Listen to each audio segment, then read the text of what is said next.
Studia, moje jméno je Martin a dneska bych se vám chtěl ukázat, jak já si čistím mobil.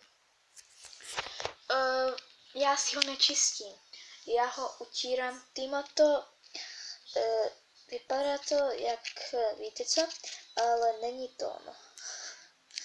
Je to prostě, ale ne, je to utírka na, volá se to UVEX, je to, já mám LG, je to na iPhone,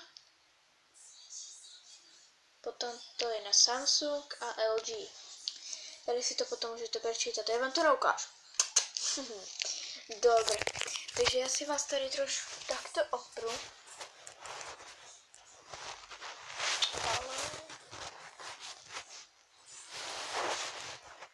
A to je jedno.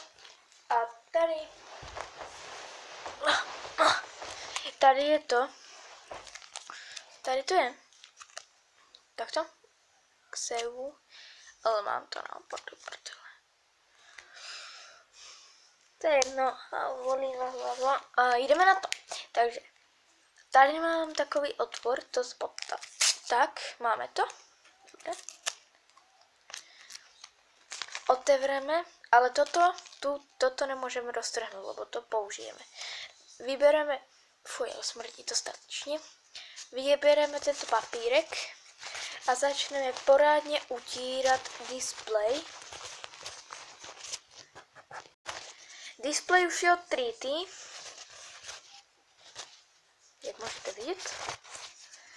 A včil zase toto.